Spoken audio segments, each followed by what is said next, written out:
Hi, welcome back to the Luxe Budget, channel where we are discussing wine and living well and eating well and I don't know, just doing the cool shit in life all within a price range that a low-level corporate baddie could afford. That being said, today is part 2 of our Bourgogne Chardonnay from Domaine Famille Paquet 2023. And today we're gonna pair this. I'm gonna make nam khao, which is, I believe it's a Laos cuisine, and it's like a crispy rice salad. I've seen a lot of videos like on TikTok about this, so I'm just gonna show you my version. It's really similar to this one creator's, and I just cannot remember her. I can't remember her, like what her channel is. So if it's you, hit me up. Sorry for copying your thing. First, what we're gonna do is I have some rice that I cooked yesterday. It's a little congealed, but we'll break it up with our fingers. My hands are washed. We're gonna put it in a little tray like this. This is the crispy rice part. So I'm not gonna use all of this. Okay, I logistically, this camera, I wish you could see the setup that I've had to do. I have no actual tools. I'm going to push it down so you can see what I'm looking at. Okay, maybe not. Okay, you don't get to see. Never mind. I'll try to show you as I go. But I'm just gonna break this up into like a thin layer on my crispy rice, on my baking sheet, my crispy rice. And then once we're done on this portion, we are going to put it in the oven at 400 degrees for like 40 minutes. Okay. Oh, stickier than I thought it would be. This is just jasmine rice. And again, I cooked it last night. I have like a really cheap rice cooker. And you know, I've tried, because I hate having too many appliances, I've tried doing, like an Instapot or any other all-in-one, and frankly I just think that when you do that, all of the functions function poorly or like really mediocre. And so I bit the bullet, and I got, is anybody else like that? You need to just wipe your hands off after everything you touch. And I got an actual rice cooker. Okay, so just so you can see what I'm looking at here, we've got just a thin layer of rice.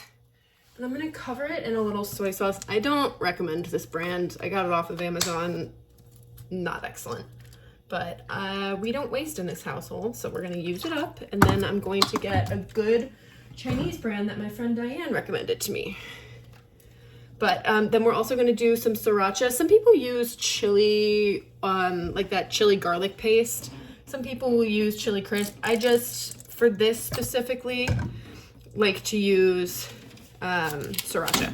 So I'm going to mix this all up with my hands so that it's all kind of liberally covered in the sriracha and the soy sauce.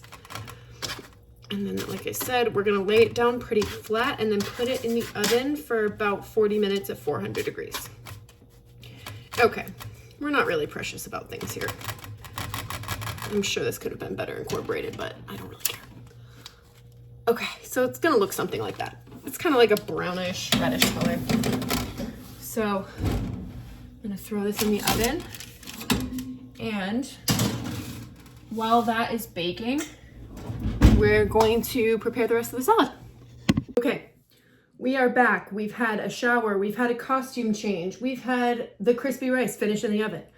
So now we're going to assemble our salad. So we start off with, this is one bag of frozen edamame. It was in the shell, so I shucked it, but if you want to just get the pre-shelled ones, that'll work too.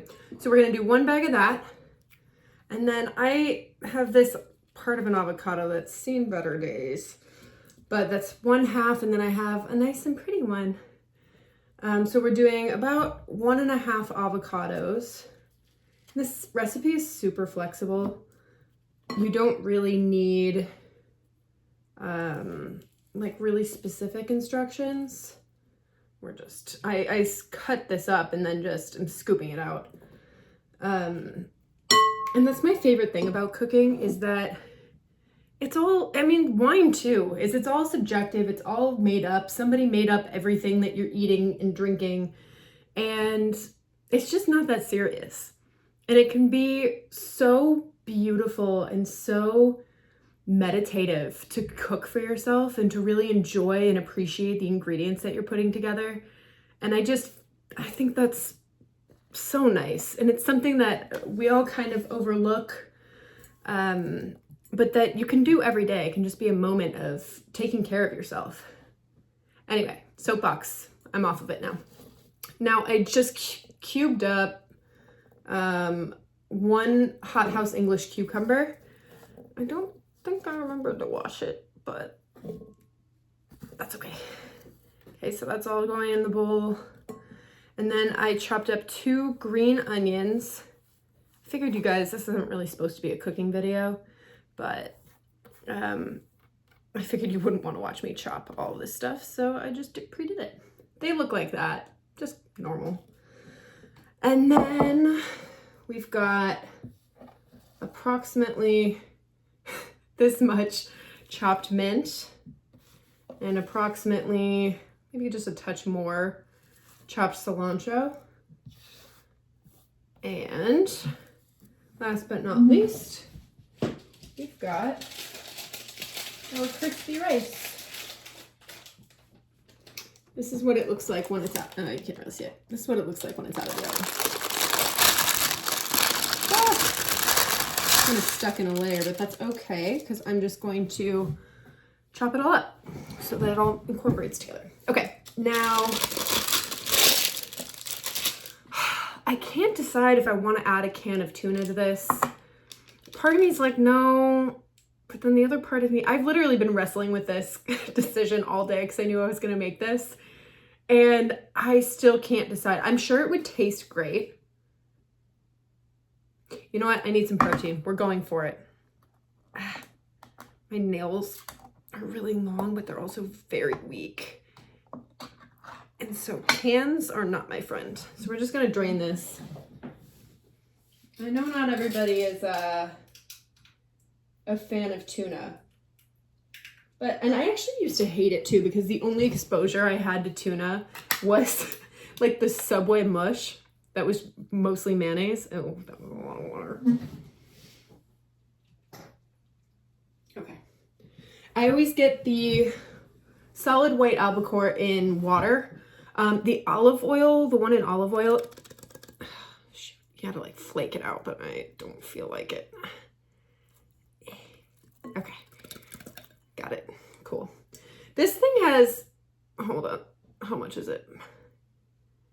Has 33 grams of protein. And I'm not a huge like, oh, you gotta hit your protein goals, but you need it. And honestly, it's a really inoffensive flavor, especially when you mix it into something like this.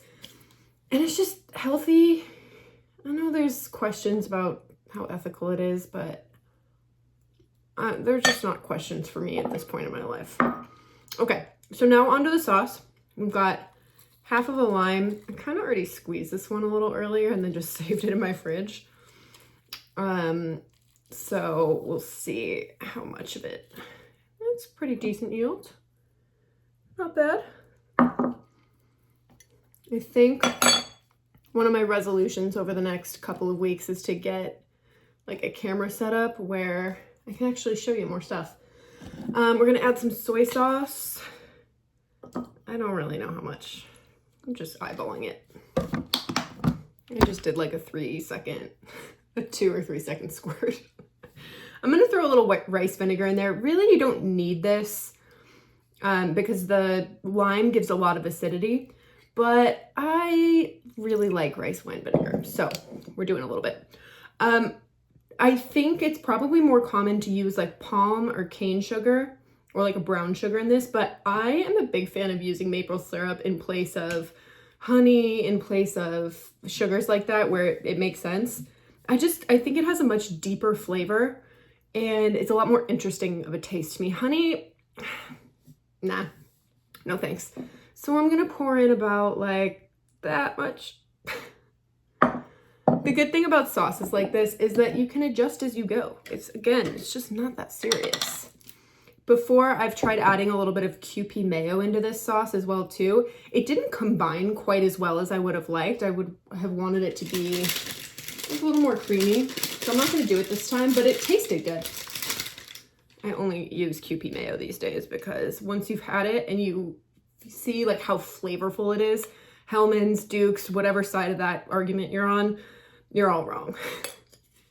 So then I'm just going to add a little bit of chili crisp. I love chili crisp. I get the big girl jar because I use this on everything. I'm going to do more than most people would like.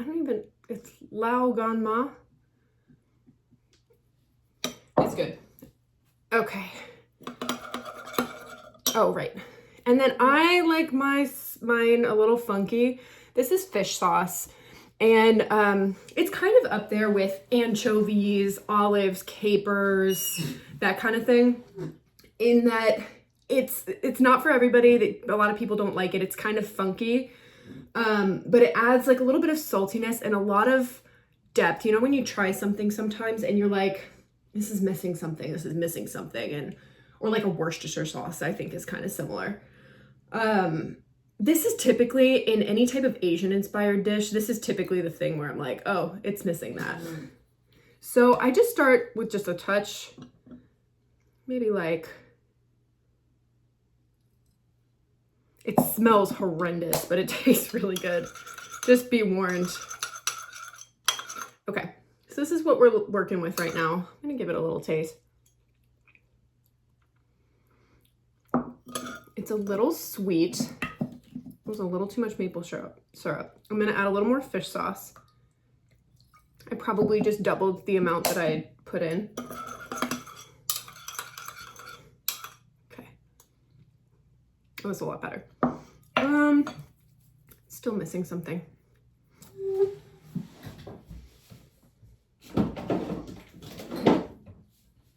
Again, I make zero claims about how authentic this recipe is. I think one of the really cool things about social media and about our ability to share things about our culture is that it's gonna get adopted.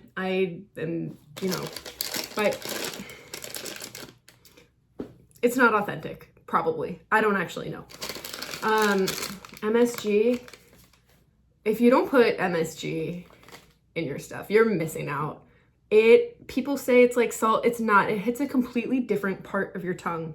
It's more towards the back, and rather than feeling that like, I don't want to call it sharpness, that's not right, but that, you know, real salty flavor, it's more subtle and it kind of hits you gradually as you eat more of the sauce. So I'm going to put in MSG, obviously. Logan. I make his cucumber salad all the time. Well, my version of it, but that method tops here. Okay. It's on the floor, it's fine. Okay, let's see. Still not quite right. And I don't know why. I think maybe a little bit more rice vinegar. The viscosity is a little wrong too, just because I think that's one thing that brown sugar does, is it kind of makes it a little thicker. Okay, that helped. We're really close now. I think I can use a little bit more soy sauce. I always feel like a chemist whenever I do stuff like this. This is where, maybe not a chemist, because they're a little more precise with their stuff. Maybe an artist. Okay, let's see. It's honestly not my fave, but I'm really hungry and we're just gonna go for it. So I'll tilt you down so you can see what I'm looking at here. I'm going to just, you can always add more, you cannot take it away. So we're gonna do that. Oh, I'm so excited. And then we're gonna see how this pairs with the Chardonnay. So I was thinking about it, and I think for a dish like this, you would typically want to use more like a like a sparkling wine or an off-dry or dry Riesling, or what's the one that's very German sounding? Gruner Weimer, something like that. But I don't have that, and this whole channel is supposed to be about living well, not overspending. I don't want to make these videos about, you know, you have to find the perfect thing. It's not that serious. So something might not be the most ideal pairing, but it's a good pairing and it tastes good. So I think a dry, non-oaky Chardonnay like the one that I have is a really great alternative to something like a sparkling wine or a Riesling. Okay, let's give her a taste. There's like so much stuff in here. I want to get a bite of everything, but we're going to use the rest. We're going to use the rest of the sauce.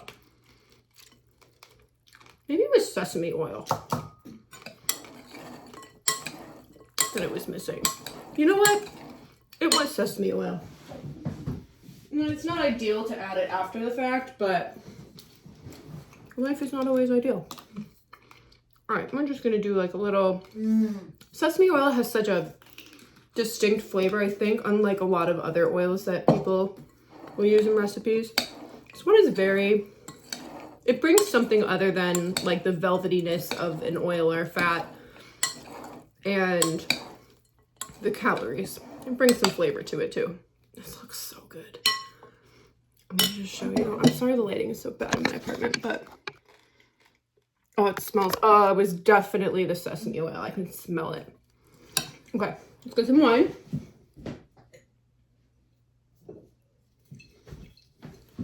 Again, we are working with a Bourgogne Chardonnay, which is the same thing as a white Burgundy. Pop. And 2023 Domaine Famille Paquet. I don't know. It still smells really good. We're gonna pour a little bit in here. I was drinking a little bit before we started Chef's Treat. Okay, this is still, I smell like green apple.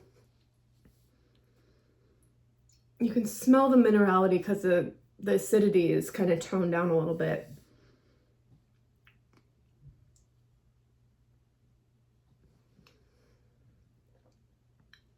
Yeah, I think because this isn't super oaky, it's not going to harm the like really bright and fresh flavors in the salad.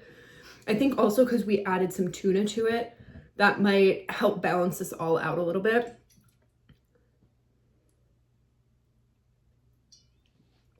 I think for a late night snack tonight, I'm also going to use the remainder of the pesto that I had last night and put that on some French bread and then toast it with some Parmesan on there. I love reusing like any of the remainders in a different way than how I did the original thing. So we did pasta last night, and now I'm using that, doing like a little garlic bread.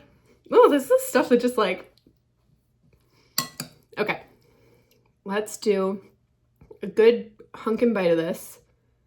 I think next time I would do a few more herbs, so like really pound in that mint and cilantro, but I don't feel like chopping anymore.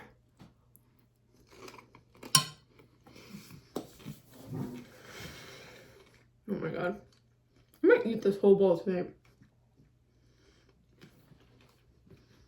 We're chewing.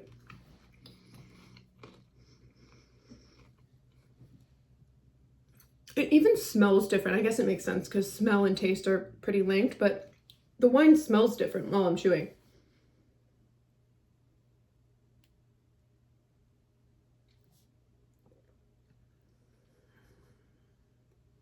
That's interesting.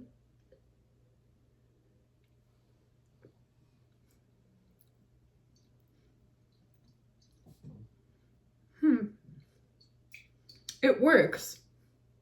it's a good pairing, but I see how, honestly, some bubbles, or I'm trying to think what might be better with this. Maybe a Chablis, like that Chablis that I had in my first video ever. Chablis for real. I'm not gonna name them like that forever, but it gave me a chuckle. I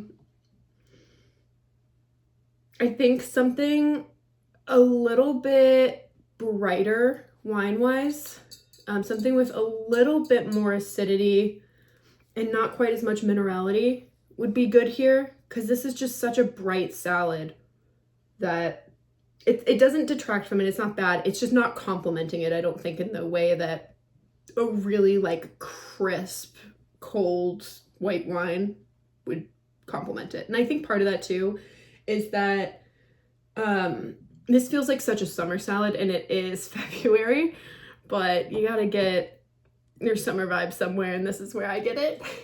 So this feels like something you would eat like out on a patio with just a really cold glass of, I don't know, Riesling, Chablis, something like that.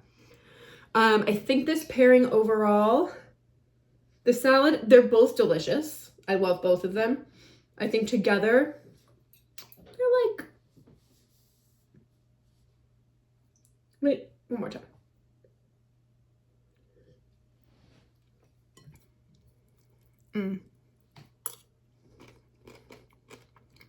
Together, they're like an 8.0. Maybe like a 7.8 to 8.0 range. It's hard to tell. Good stuff though. I'm a fan. Comment if you want this crispy rice recipe. I'll link the wine below. As of right now, I don't get any commissions or anything on this. My channel is way too small for that. So yeah, this is just an honest recommendation.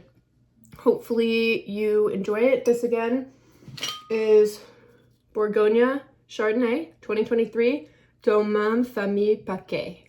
I think that's how you pronounce the P-A-Q-U-E-T. I